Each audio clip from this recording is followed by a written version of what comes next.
さっきから何回か左後ろの方でカワセミの鳴き声らしいの聞こえてたんだけど、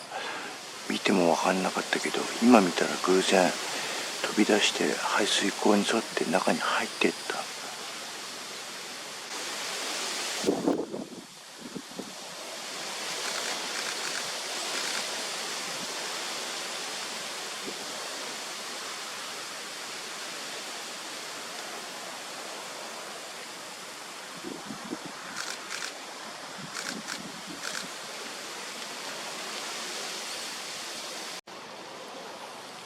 最初に動画撮った時見つけたカ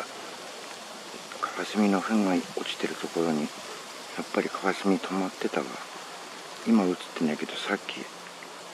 何回か餌取るのに飛び込んだりして、でこの今見えてるやつとこの草の陰にもう片っぽあるんだけど、そっちと両方交互に止まってるみたいで確認した。で天気予報より早く雨が降り出してきたので撤収します。